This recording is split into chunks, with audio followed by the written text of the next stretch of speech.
All right, so let's talk about conflict and resolution. What I always say is conflict is inevitable, but resolution is achievable. How many of you know what conflict is, or think you know what conflict is? Okay, Kayla, tell me. Alright, so conflict is where you have someone or something getting in the way of someone else's goals. Okay, that's a good definition. Did somebody have their hand? Okay, Rahul, is that right, Rahul? Okay. It's an express struggle between two or more individuals with divergent goals. I love that, two or more. You have to have two or more people to have a conflict. If you have a conflict with yourself, that's not really a conflict. You need a therapist, and that's okay. Everybody needs a therapist at some point in their life. All right, so conflict is inevitable no matter what the situation.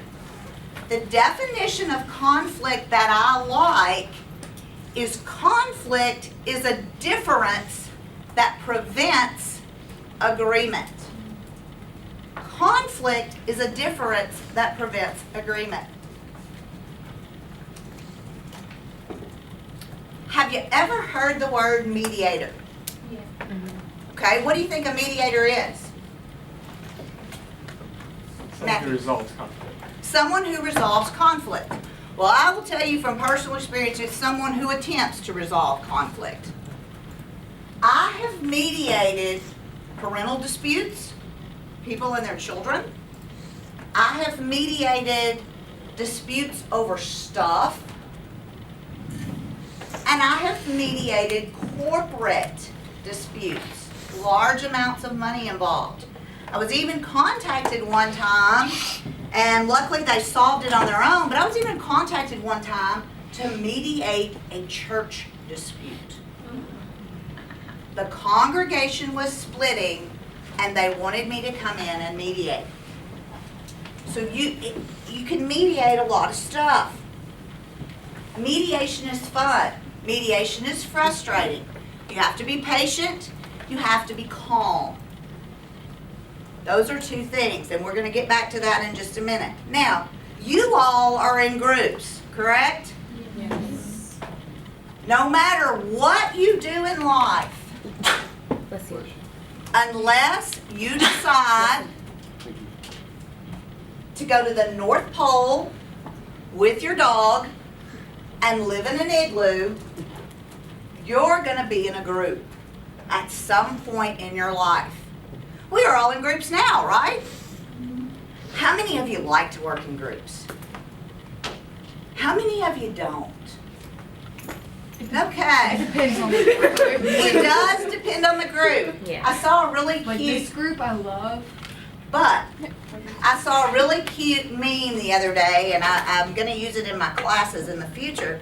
But I saw a really cute meme the other day. It said, when I die, I want all my former group members to be my pallbearers so they can let me down one last time. Okay? Oh, and I have an apology to you all. It has nothing to do with the slideshow, and I do get off topic, and I'm sorry. I have adult ADD. Today is National Donut Day, and I was going to bring you all donuts from a donut place here in Cookeville that's in the top 25 in the country, Ralph's. However, Ralph's was so busy, they had policemen in the streets directing traffic. So I actually come back to you all on the 15th or the 16th to teach organizational leadership. So even though that won't be National Donut Day, you all will get donuts that day. So Thank you. keep that in mind. All right. My evaluation should go up now. All right. Now, this is very important. All right? This is a statement that I want you to read, and I'm going to read it to you, and we're going to talk about. And I want you to tuck it way back in the back of your mind. Because this statement and thought idea saves marriages. It saves corporate mergers. It truly is a revolutionary thought.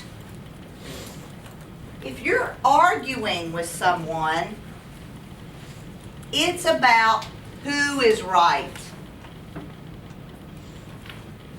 if you're discussing with someone, it's about what's right. My husband and I use this all the time. And coincidentally, since we started using this statement and both believing in this statement, we don't argue. We don't argue. And I'm going to talk a little bit more about when you should and when you shouldn't. All right? Now, let's talk about conflict and the four temperaments. Let's talk about the sanguine person, the life of the party. Okay, are all my sanguine people on the same team? I hope not. Okay. We have two. You have two. Okay, cool. Well, that person is the killer of the quiet. They're going to be the life of the party. They're going to keep everything rocking and rolling. If you all get too quiet and try to study, they're going to stir something up. And believe me, I'm married to one of these people. I know. But they have a real gift for turning disasters into humor. All right? My father, though quiet, was a sanguine person. And he taught me that if you can laugh everywhere you go, life will be better.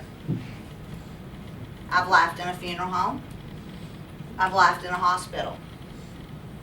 You have to find humor in everything. Sanguine people, they forget commitments. They will stand you up for lunch. Been there, done that. So now instead of making commitments, my husband just doesn't make them, so he doesn't forget them. Okay? They're also poor listeners who would rather talk. They have a difficulty prioritizing and difficulty completing a task. They need a partner. Are there any melancholies in your group? Who's the melancholy in your group with the sanguine people, singing people? You have two. Two, that's perfect. Pair them together. I'm not kidding. They will either kill each other or be highly successful. Okay? I'm not kidding. You have to have somebody that keeps them on track. And really, sanguine people are the only people that can make melancholy people belly laugh. It's a true statement. If you are in conflict with a sanguine person, they want to work it out with you really bad. They want to work it out with you really bad, I promise. And they have the best intentions, but they don't always follow through with what they promise. So don't let them overcommit themselves. If you are working with a sanguine person and they're like, oh, I'll do this and I'll do this and I'll do this and I'll do this, say baby steps, one thing at a time. And you sanguine people, don't get offended when they do that to you. If they forget and don't follow through, there is not, most sanguine people I know, there is not an evil bone in their body. They have the best intentions of anybody. You give them gentle reminders that they made the commitment. You bring them back to earth. Sanguine people are kind of like balloons. What happens to a balloon if you don't have a little weight on the bottom of it? It floats away, all right? They also pout if they don't get their way. Now, if my husband was in here, he'd say, I don't pout.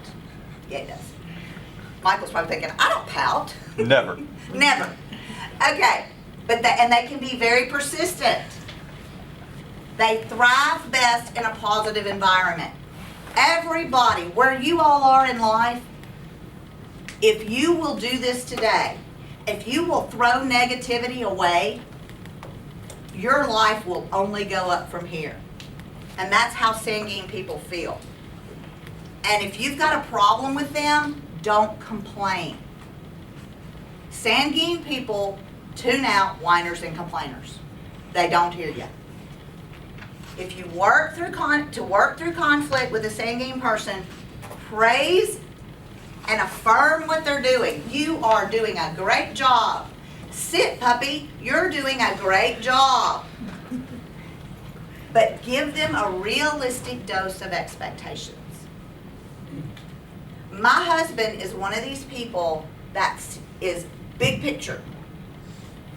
And he can commit me and other people around him to more things than we can ever possibly get done. All right? Melancholy. You guys are the perfectionists. All right? And there's a lot of you in here. Get over it. Life and the world is not perfect. Life and the world is not perfect. Good thing about you is you like to watch, learn, and listen. You don't like change. I bet some of you down in here were going. Some of you melancholy. When Jacqueline said, oh, we're not going to Chattanooga, we're going to Nashville. You already had your time planned in Chattanooga and your mindset on Chattanooga. So when she said Chattanooga, you were like, all right? Melancholy people sacrifice themselves for others, but they're excellent problem solvers. They're task-oriented and detail-driven. But if you've got a melancholy person in your group, don't ever put them on the spot in front of other people. Don't put them on the spot. Don't push them to the spotlight. They don't want it. But now you melancholies, when it comes presentation time, Mr. Tony and I are not going to put you on the spot, but we're going to push you toward the spotlight, and we're pretty strong-willed, so you're going to go. So know that. A lot of times melancholy people are excessive planners, but they have a hard time getting started. They're very difficult to please. But if you get in a conflict with them, remember they're sensitive and you can hurt their feelings. In our household was a sanguine, choleric, and a phlegmatic. We didn't have feelings in our house. It just didn't happen. Plus, I went to law school, and the statement made in law school is attorneys don't feel. But we are all very thinking, rational people, fact-driven. All right. They can be pessimistic, but they're excellent critical thinkers and problem solvers. That's why there's so many of you here. You're excellent critical thinkers. They will do anything you give them to do, and they will do it outstanding, as long as you don't intimidate them or judge them. You have to encourage them to express their feelings. But if they do, don't undermine it. Don't undermine it. Don't criticize it. If you let them and don't keep them from it, they will become the slaves of your group. Don't let that happen. It's your job in this project to let everybody do their part and to work hard to do your part. All right? Let's talk about me, the boss. All right? Over the years, I've been given more than one shirt that says the boss. All right? I'm very tenacious. Who knows what tenacious means? What does it mean? You like to work hard, like you'll keep working at it. I'll keep working at it. Anybody else got another definition? Yes, sir. Persistent. Persistent. Anybody ever had a dog get a hold of their leg and not let go? That was a tenacious dog. There's an old movie, it was a new movie when I was young, but it's an old movie now called Alien. Anybody ever seen it? Yes. You know when that thing comes out and gets on Sigourney Weaver's face? That thing was tenacious. I've actually been compared to that thing before. Very strong-willed. What's another word for strong-willed? Stubborn. Stubborn. Why don't I use the word stubborn? Because it has a negative You like connotation. Exactly. And I like strong-willed. Exactly. I don't use stubborn because it has a negative connotation. Strong-willed is okay. Now, who are my choleric people in here? Are you strong-willed? Have you gotten in trouble because you've been strong-willed? All right, I always tell all my friends that have younger children, it's okay if your child is strong-willed. I used to tell my daughter, it's okay for you to be strong-willed, just not with me. We're great in emergencies. I can make a decision in an emergency faster than most people on this planet. Because I'm one of those people that has contingency plan A through K, and I'm ready to spring into action. We are highly competitive. My daughter has always said she's going to write a book about my parenting called Beats Me at Chutes and Ladders. I never let my daughter win a game. I've never let anyone win a game. But there's a very important lesson tied to that. Who better to learn to lose from than the person that loves you more than anybody on the face of this earth? It served her well. We lead, we organize, and we collaborate toward the completion of tasks. We see the whole picture but can zero in on the bottom line. We're very direct and rarely tactful. If I think it, it comes out of my mouth. So if I come around and I'm talking to you about your group, your project, or something that you've done in your project, I'm not going to be the one that says, "Oh, this is really good, but could you do this, and could you do this, and could you do this?" I'm going to be the one that says, "You need to take this out, you need to add this, and you need to do this." Case closed. If you're in conflict with a person of a choleric temperament, they're born leaders and we thrive on control. Yes, we do. We're competitive, so don't get in a battle of self-will. And what I mean by that is an argument for the sake of argument.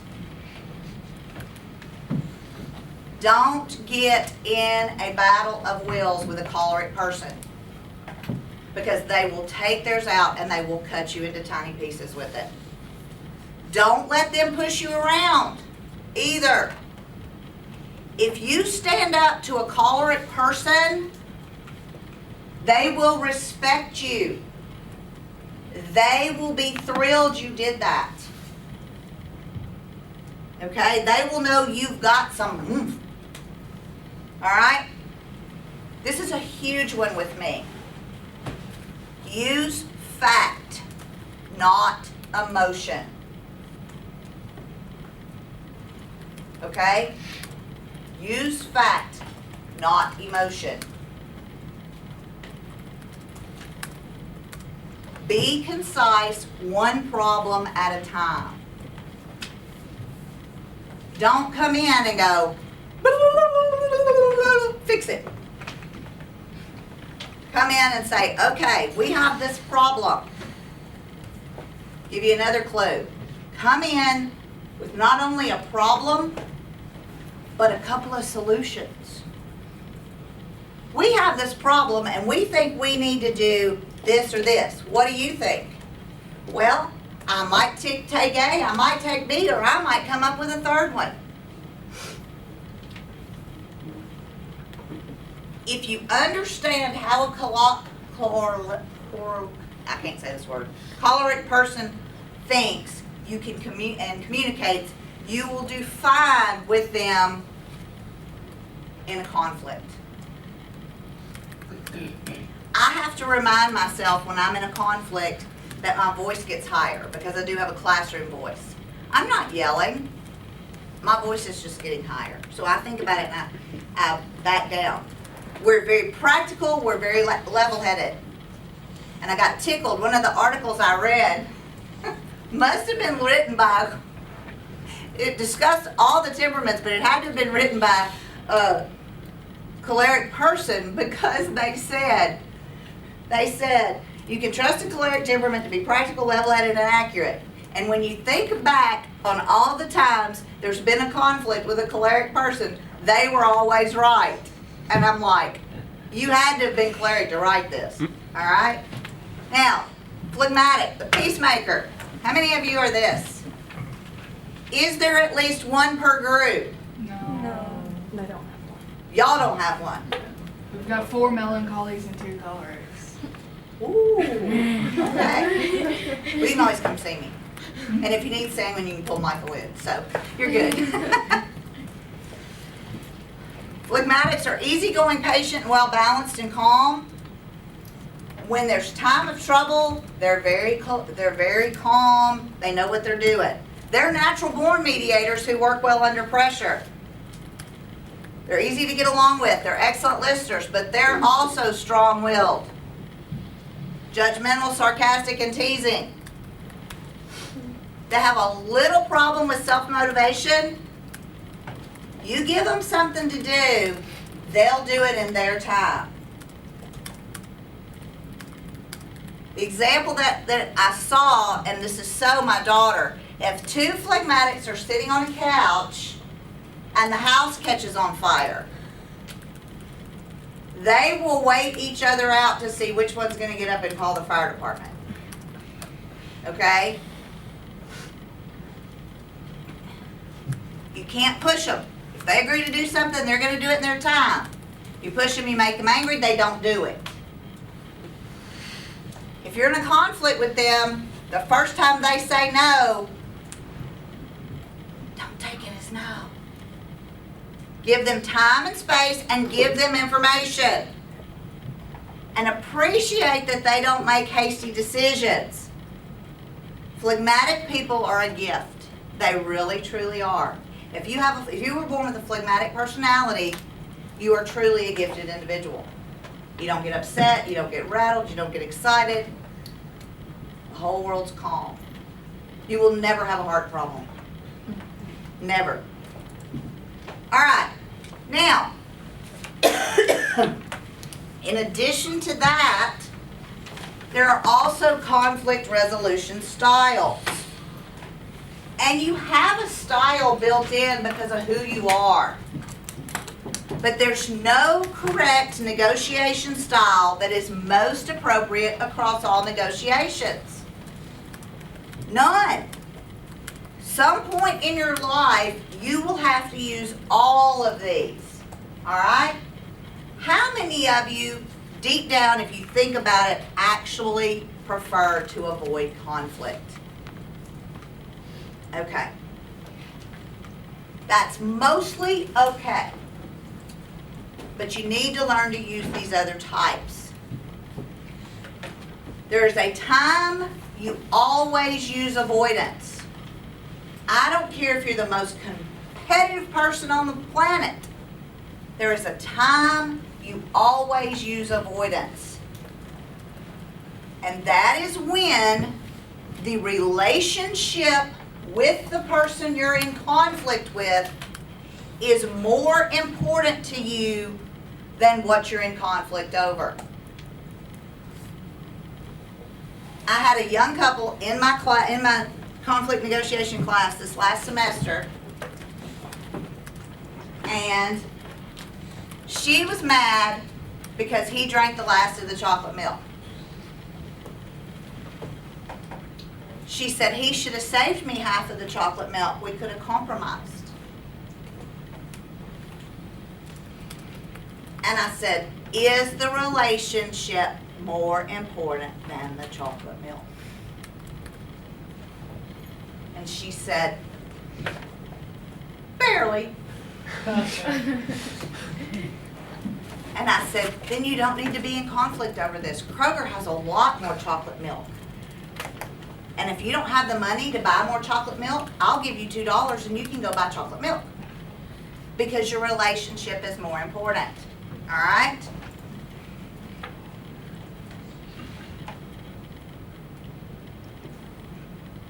The problem with avoidance is you might miss something. You might miss a truly good experience. You might miss an opportunity. You might miss a benefit.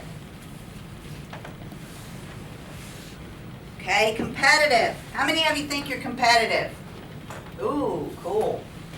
And more of you than that are, well, no, because most of you that are raising your hand as competitive are the ones that was asking the questions about the investment challenge, all right? Competitive is a win-lose approach. Competitive is, if I have a pie, and I have to give you part of my pie, then I lose the pie. It's a win or lose situation. But what's the problem with that? It's a horrible mindset to think in. Well, but in a competitive negotiation, and if everybody's using a competitive style, somebody's gonna lose.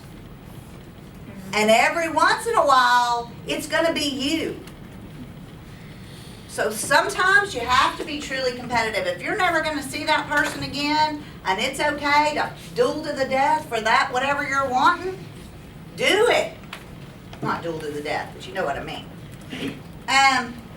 Okay. Accommodating or compromising. You give up part of what you want at the request of somebody else. It's kind of a middle of the road approach. You give in without considering other options. Who's a compromiser in here?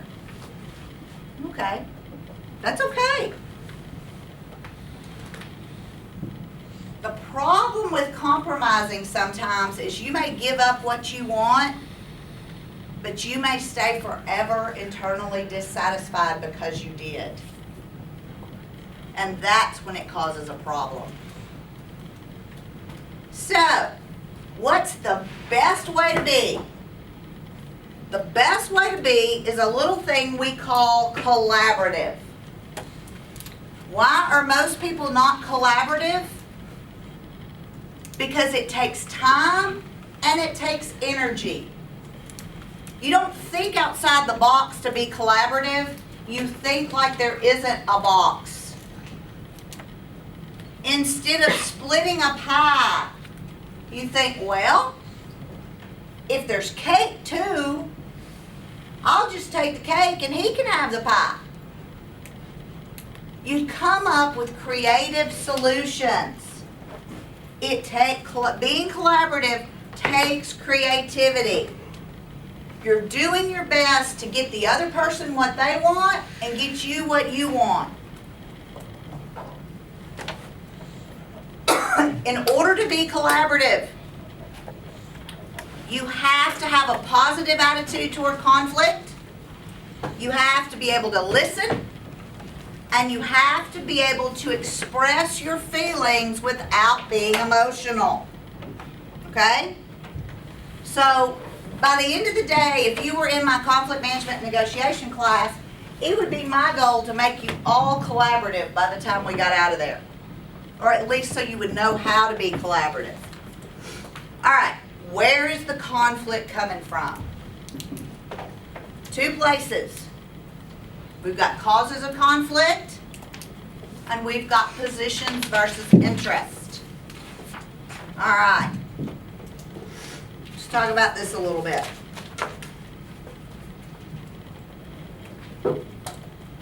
What are your causes? Well, one of the first, and one that is really popular today, and literally steps into the echo, and literally drives me crazy. Value conflicts.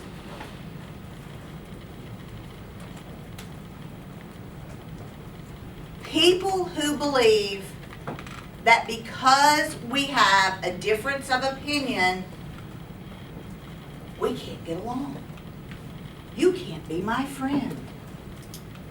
If you don't think mean, they're wrong. Okay? Just because somebody believes a little different than you does not mean they're wrong. It doesn't mean you're wrong either. Everybody is not the same. If everybody were meant to be exactly the same, Why don't we just have a world of robots? How boring would that be? If everybody thought just like you, I hate to tell you, if everybody thought just like you, it would be horrible. If everybody thought himself, ran him off. Ran him off. I'm used to this in this classroom. Told him to get out of there. We don't sell stuff to people like you. You can't afford it. That gentleman owned probably most of the land in a neighboring county. He farmed it every day. He had the cash to buy that pickup truck in hundreds, in a wad, in the pocket of those nasty, dirty overalls. He went to the competing dealership. They didn't run him off. They sold him a truck. You know what he did with it? He went and did donuts in the parking lot of the place that had run him off, honking his horn, waving at him.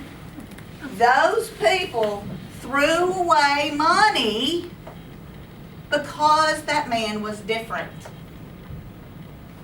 Don't let differences keep you from succeeding.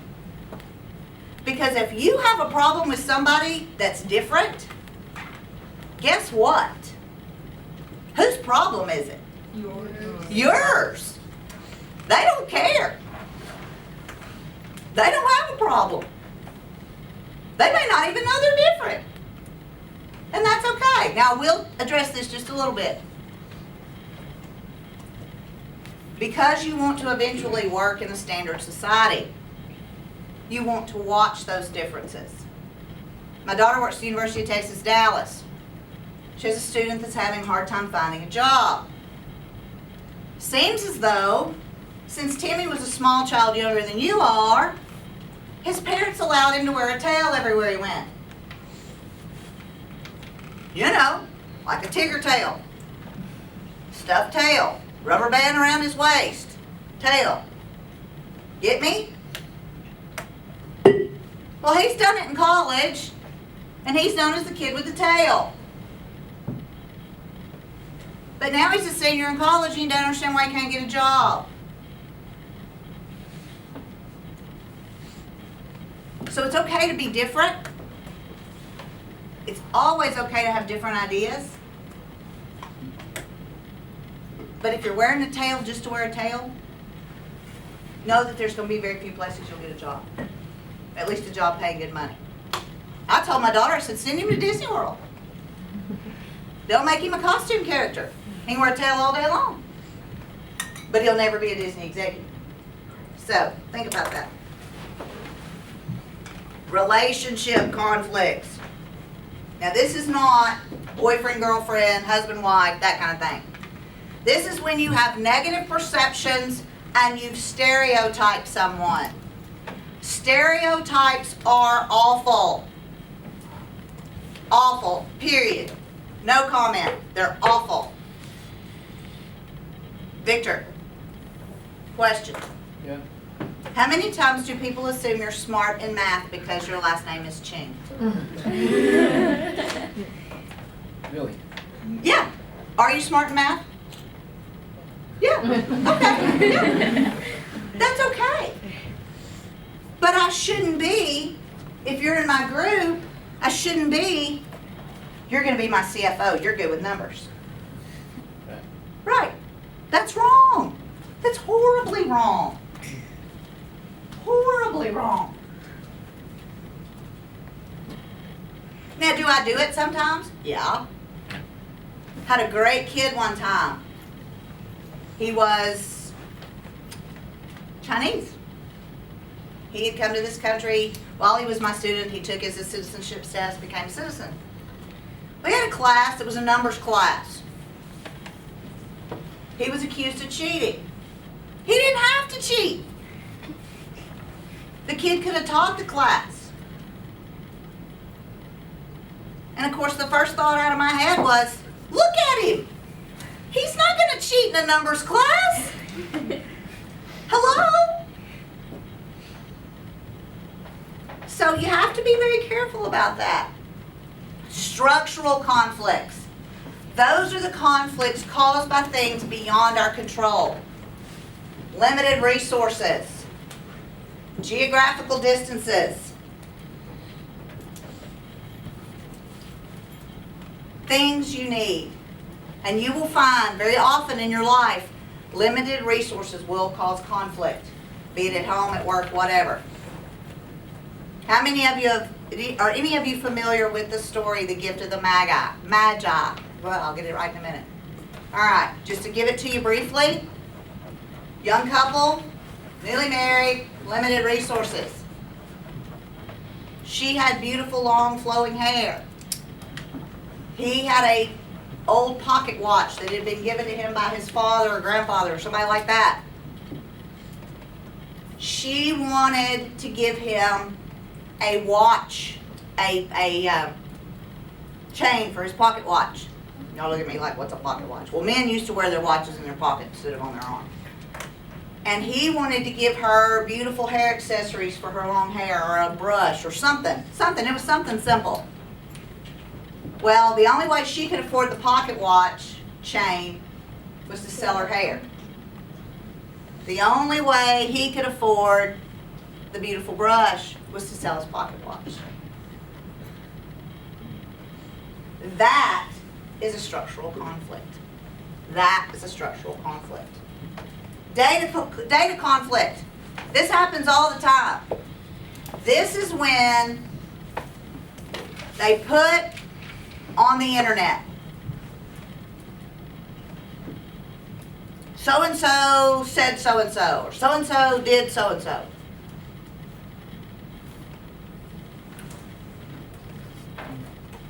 Did you fact check it? Do you know it's right? Do you know how to fact check it? Know where you get your information. There's a lot of websites out there that are worse than the National Enquirer. They have a following and they put up information, right or wrong, that attracts their following. Did you fact check it? And that's really a disadvantage you all have. You don't know what trusted sources are. And to some extent, anymore, I don't know what trusted sources are. There was a situation several years ago where President Obama was accused of saying to small business, "You didn't build that. You didn't build that alone." Okay, so the first thing news media did was they chopped off the word alone. So they put out, Obama says to small business, "You didn't build that." My first comment when I slammed my hands on my desk in my small business was, pardon my French, bullshit. Nobody was here with me 7 days a week, 24 hours a day, building this business. I added people as it grew, but nobody was here in the beginning but me and my husband. We built this. We had a governmental contract for our business. The United States government owed us $16,000. Because we both worked full-time elsewhere, we were able to front all those expenses. Had even one of us been relying on the business for sole income, we would have gone under. The project they owed us for was completed in May of 2013. We received the check to pay for that project January the 15th, 2014. And that was only after a call to my congressman. It was locked in paperwork. So yeah, I built it. I took money out of things I would have done with the other money I make, and I kept our business going while I was waiting on that check. So when he said that, I just was absolutely livid. So I said, there's got to be more to this than they're saying. It took me 2.5 weeks, and I'm not stupid, been using the internet since we first got it, have a few degrees, but it took me 2.5 weeks to find the full context of that speech. What he meant by it was, somebody built the roads for them to get there to see you. Somebody built the communication channels for them to find out about you, to call you. That's what he meant. I wasn't mad anymore. But it took me 2.5 weeks to find the facts. So before you get mad, fact check it. Get your facts. Interest conflicts. This is your pie versus your cake. This is where the competitive comes in, and this is your pie versus your cake. All right, let's look at position versus interest. Interest is why something is a problem. We have a pie. The pie has 8 slices. 9 people want pie. That's a problem. Position is your idea of a solution.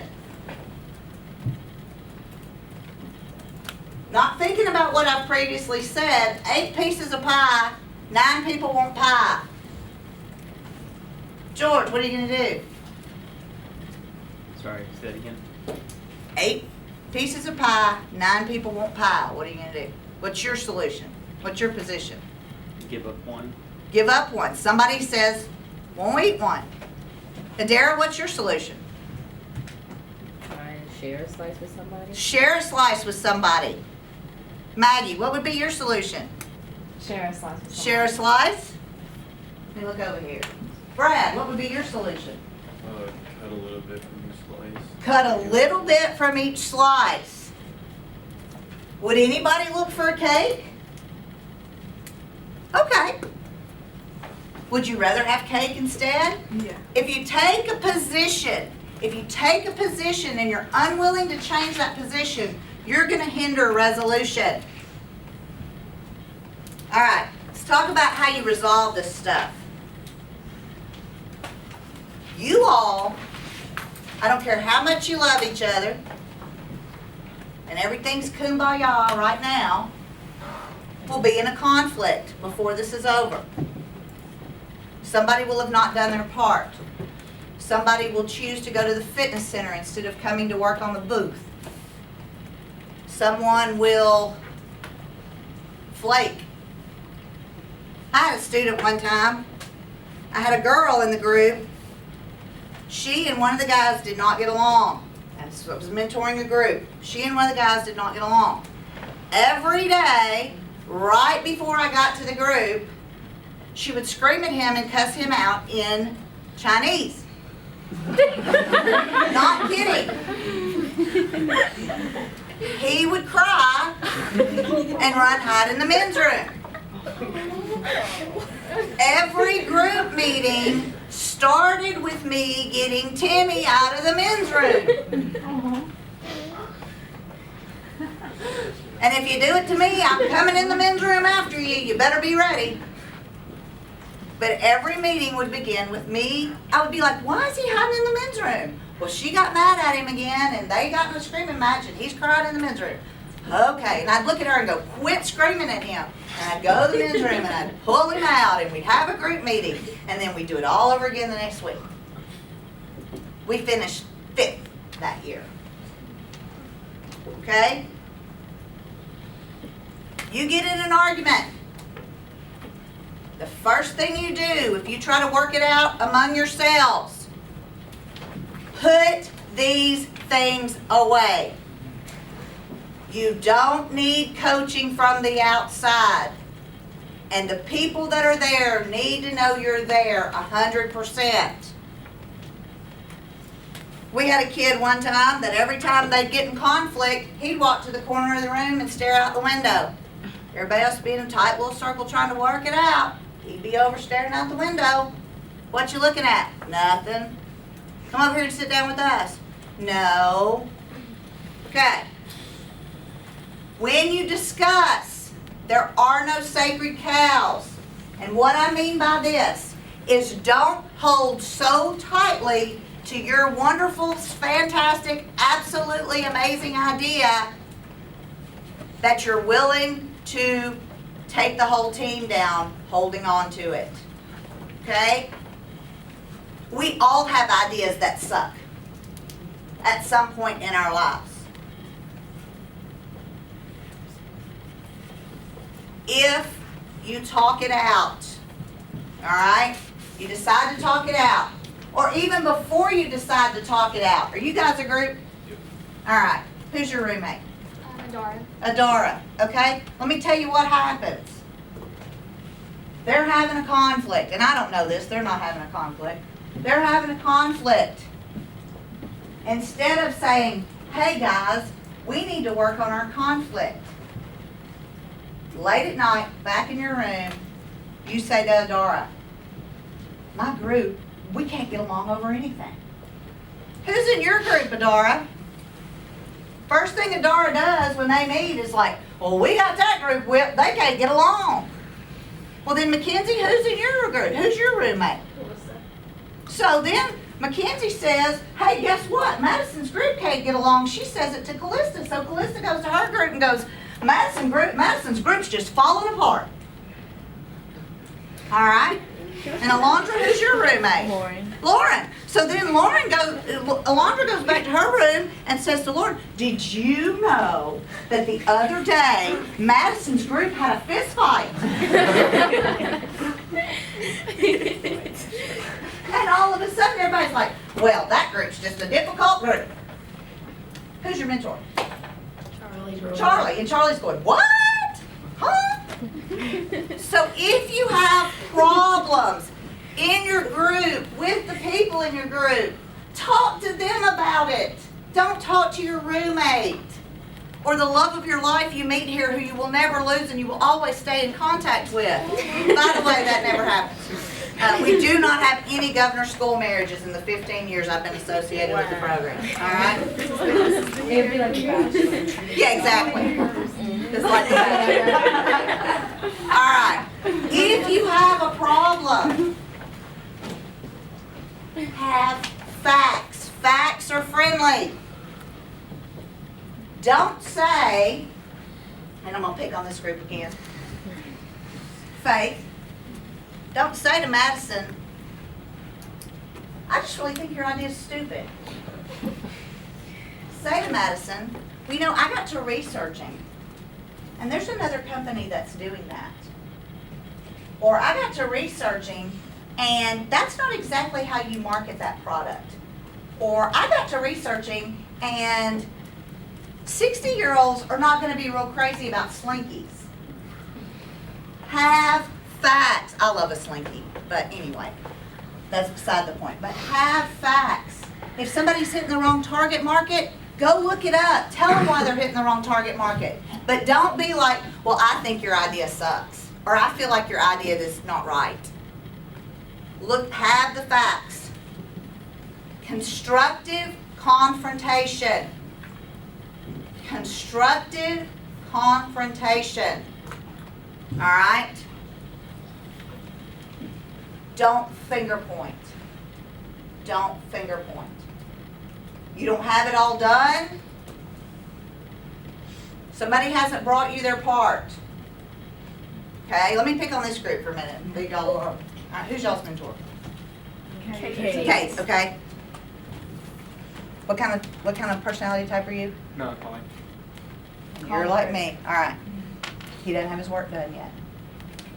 How do you approach him? He doesn't have the piece that he needs to give to you for the business plan. How do you approach him? Matthew.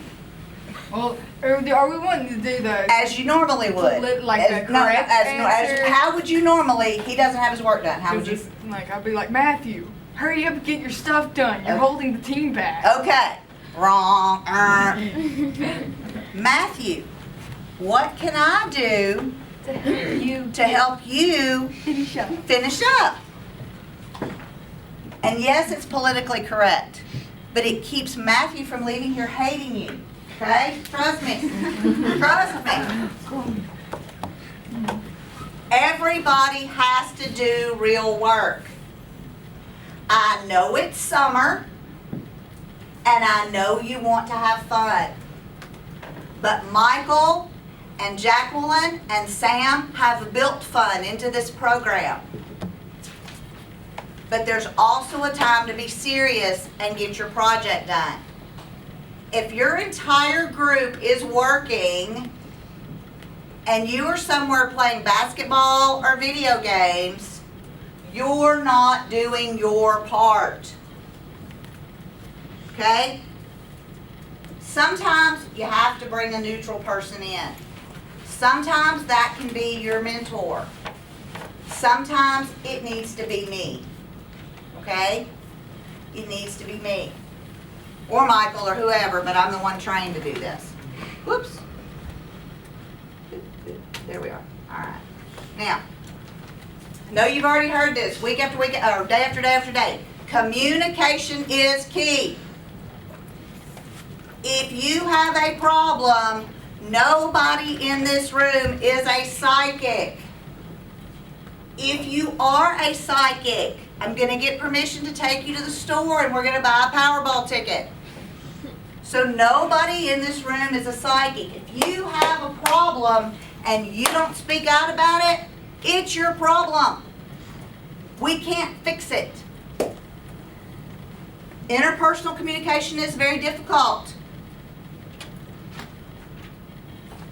You don't have to be first. Let somebody else start it out. I have no doubt that in this little group right here, Kayla's going to be the one that always starts it out. And that's okay. All right? Let her go. If nobody wants to start talking about it, if I got a group that's mostly melancholies, I know I've got a group that's mostly introverts. We have 4. Okay, you have 4. You have how many? Technically, like, I'm in the middle of both. You're in the middle, okay. Yeah. All right, so flip a coin. Flip a coin. Heads or tails, who goes first? Now, there's another thing that I use, and you're welcome to use it at any time, even if I'm not in the room. It's a token. It's using a token. We have a thing that's a brass cricket. When we got married 29 years ago, somebody gave it to us because it was the thing to set on your fireplace hearth that was good luck. When we started working with groups here at the university and having to work through group conflict, way before I was trained to be a mediator, we started using this based on an idea from the show Seinfeld. Festivus, the annual airing of grievances. All right? I need something to be a token.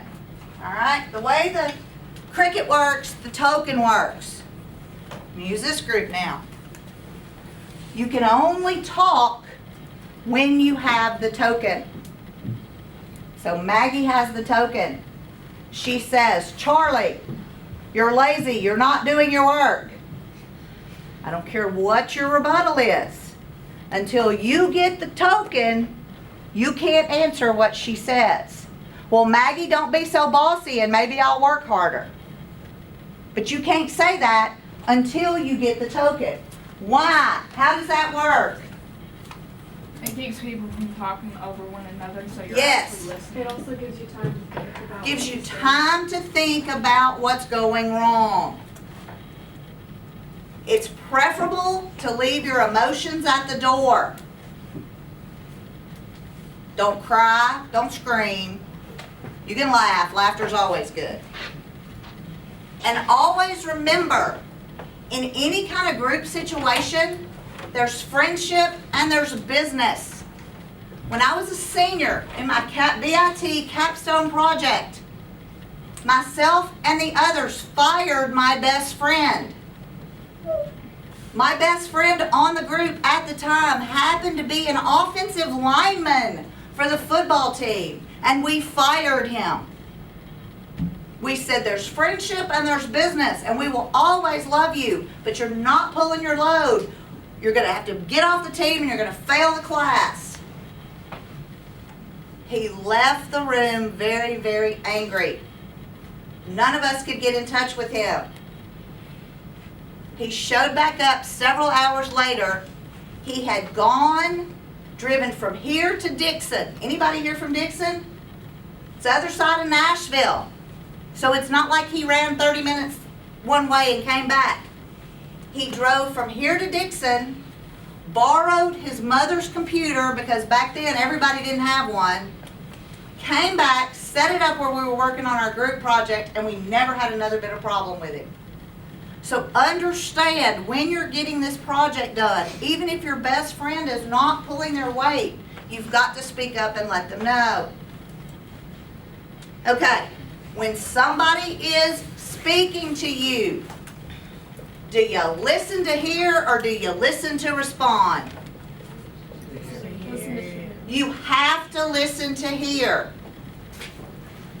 You have no idea what you miss if you don't listen. Always remember, in governor school, if you don't listen, you may miss free non-cafeteria food. It happens. When it's time to respond, think quietly for a minute until you know what to say and how you want to say it. Don't blurt out a response without thinking. That's the purpose of the token. Use active listening. Make sure that you understood. If somebody says something to you, repeat it back to them so you understand what they're saying. Somebody says, you haven't turned in your work on the IT plan. All right? What we tend to want to hear is you haven't done a darn thing. No. They're saying they want your IT plan. You've done really well. Give me your IT plan. So when somebody says something to you, repeat it back to them. So, say, so you're saying, and you would be surprised how many people say, well, no, that's not what I'm saying at all. And that's when we're all speaking the same language, for the most part. All right, use iMessages. Put it on you. Again, that goes along with not pointing your finger. Let's talk about emotions. The first step in dealing with emotions is to acknowledge them and try to understand their source. Somebody comes at you and they're mad. You say, you seem to be very angry about what happened. You encourage them to explain why they're angry and give you some ideas on how to fix the situation. If you say, she's angry, she's always angry, you totally dismiss that person. That person feels totally dismissed. My daughter went to the high school, and I went to the parents' night back to school, and I wanted to talk to this teacher about how my daughter was doing and how did she think we needed to change classes. I started to speak to her, and this woman looked at me and went in my face. What'd that do to you? Kind of made me angry. Bingo! She went, not talking to you about that. Excuse me? Isn't that why I'm here? Don't dismiss people. Don't react emotionally to other people's emotions. It's okay to be empathetic. Listen, hear.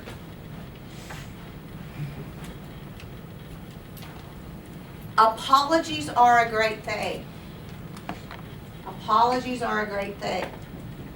But we tend to overuse them and we aren't sincere about them.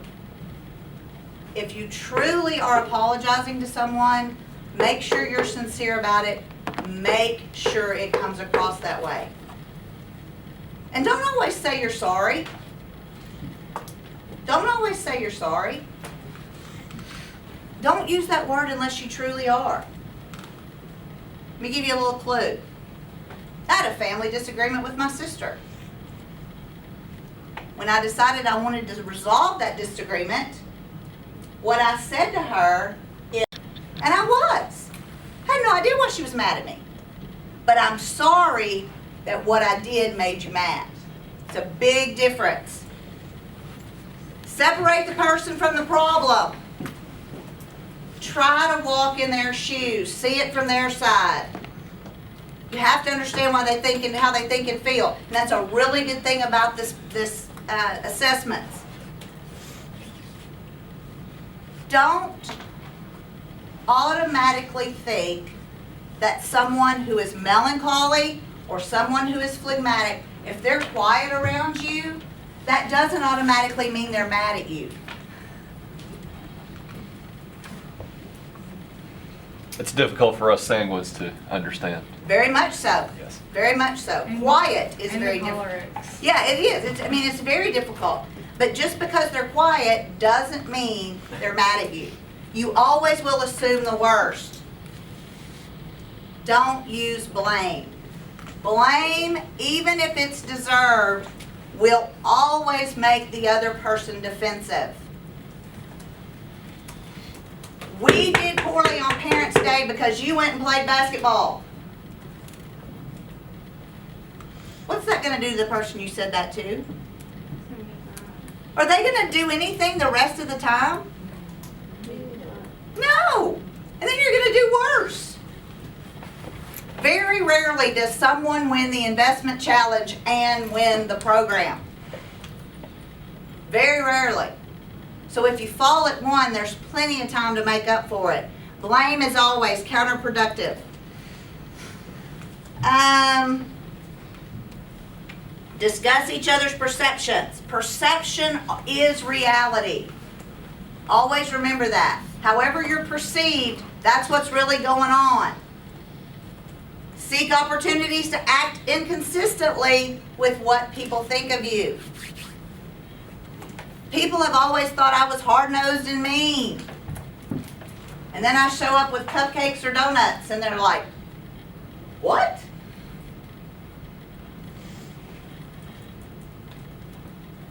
Disappointing someone by acting different than they expect you to act, especially an opponent, will change their beliefs. Always think about in negotiation. If you give in, if you compromise, it's not giving in. Well, I gave in. No, that's horrible. We compromised. Make sure that you have the whole group, unless it's just an issue that needs to be handled one-on-one. And sometimes that happens. Use your body language effectively. Never sit in a group conflict discussion like this or like this.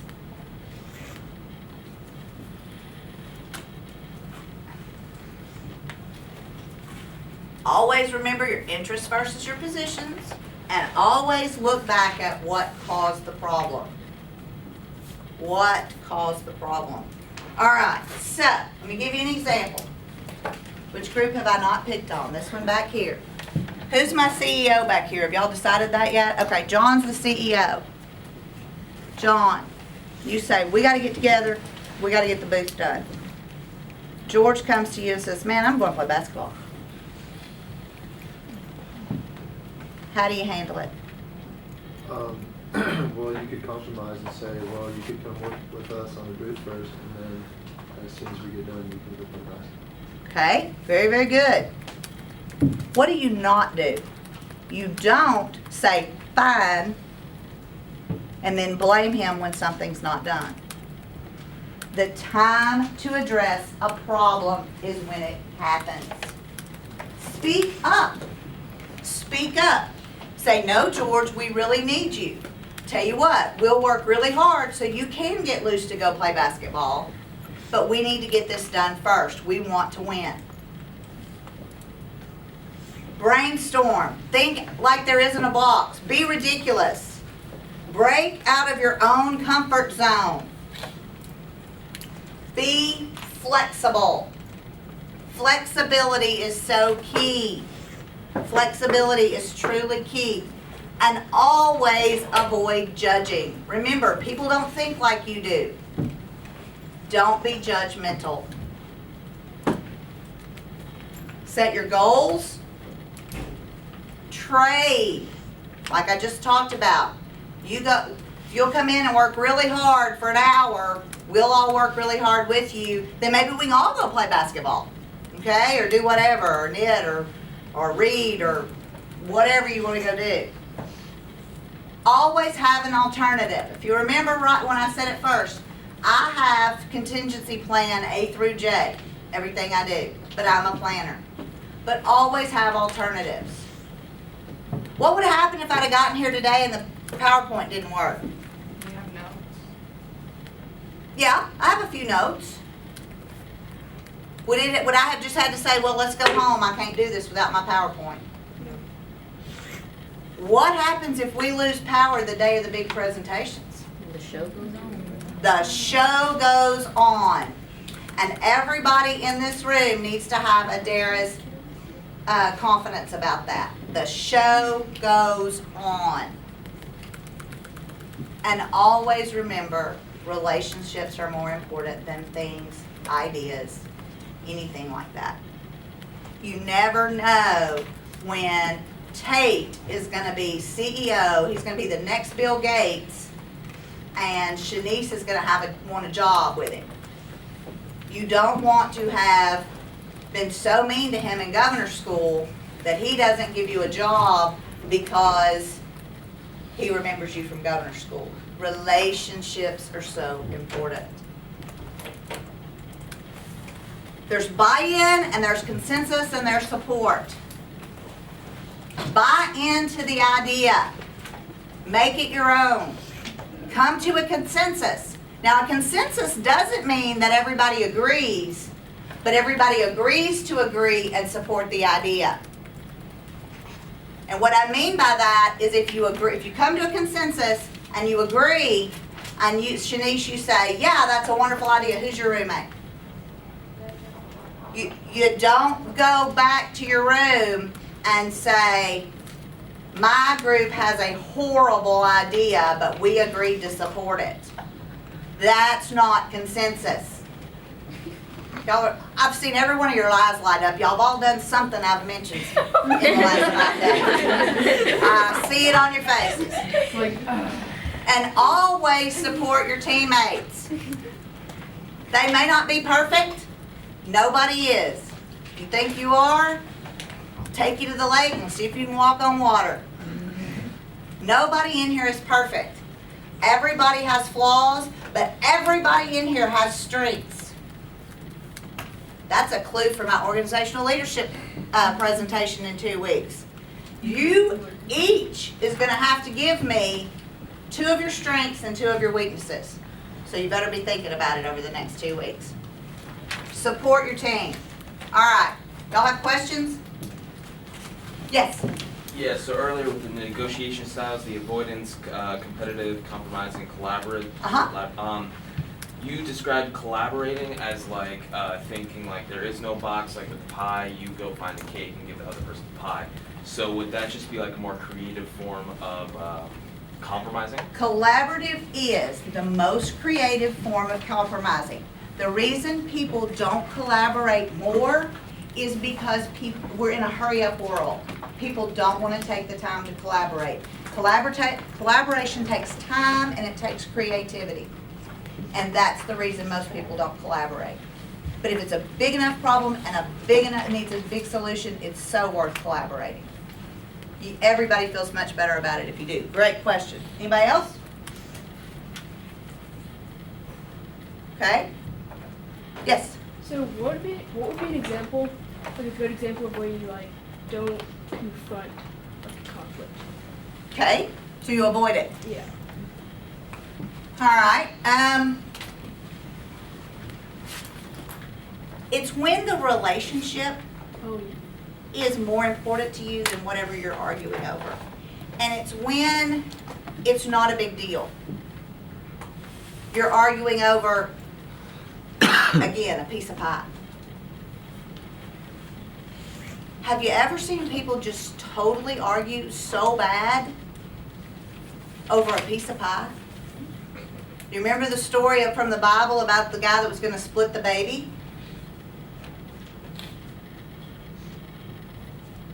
Avoid it. If it's not worth it, avoid it. And just quickly do a mental evaluation. And this is how I handle it. Is what I'm about to get in a conflict over going to matter later today, tomorrow, next week? Is someone going to, the way I kind of look at it is somebody going to be irreparably harmed? Is somebody going to be killed, maimed, lose a leg, whatever, because I don't jump into this conflict? Probably not. Okay, good question. Yes, ma'am. How can you prevent from, like, when you have a situation, like, telling other people? Because I have this really bad, like, I'll go and tell someone else, like, what's going on. How do you prevent that and just keep it to the people who's involved in it? If you feel the need, if you feel like you're not being heard, talk to your group about it first. If you feel like you're not being heard, go to your mentor, go to Tony, go to myself, go to Michael, go to Jacqueline. Just don't go to another scholar. Because that's what, in general, yeah. Everybody should have in their lifetime, and I don't want to get into my organizational leadership lecture, but everybody should have in their lifetime a confidant. It's my husband. If the conflict's with my husband, I'm very picky. I usually don't talk about it. But if it's something we can't get past, we agree to go talk to somebody about it. Have that confidant in your life that you know. I'm one of those people. One of my best friends described me to his wife when they were dating and he introduced me to her. He said, this woman right here is a vault. If it goes in, it doesn't come out until she tells you it's going to come out. Or until you tell her it's okay for it to come out. It goes in, it doesn't come out. Find that kind of person in your life. Other questions? Okay. What's the line between looking for help with a problem and just talking about it? When you don't feel like you're getting resolution from just talking about it. If it's that big a problem and you're not, and it's stopping your forward movement, no matter what that forward movement is. It's causing you to retreat, it's causing you to withdraw. Anytime it stops your forward movement and you can't get past it by just talking to someone, seek out somebody else. But when you seek out, and this is a good point to go with what Alondra asked, when you seek out someone else, make sure it's someone that's agreed upon by the other person, okay? Say that you and Alondra were having a disagreement, okay, and you couldn't work it out among yourself. You need to say, who can we go talk to together that is neutral that can help us work out this problem? Because if you go gather your gang and she goes and gathers her gang, then we have a gang war. And that's not good. So you seek out someone that you both agree on. There's going to be enough people in the program that you all are exposed to that will give you those people that you know you can seek out and talk to about that problem. Other questions? Time up. Let's say one more. Oh, Yeah. one more question. Yes, ma'am. So if there was a conflict in the group between two people and they didn't feel comfortable taking that conflict to their mentor or consultant, if they thought, oh, Right there. never mind. It stops right there. And there may be times that you take a problem to him that he says, no, we really need to bring in your mentor, or we need to bring in Susan as a mediator. Because I play two roles. And I'm very good at it. You know, you can say, don't forget everything you've heard as a consultant and listen to me as a mediator, or forget everything you know as a mediator and listen to me as a consultant. So Michael may bring other people in, but he's the one ultimately if you have an issue. Now don't go to him to split your piece of cake. No, I don't like cake. All right, well, y'all have been a great group. I've thoroughly enjoyed it.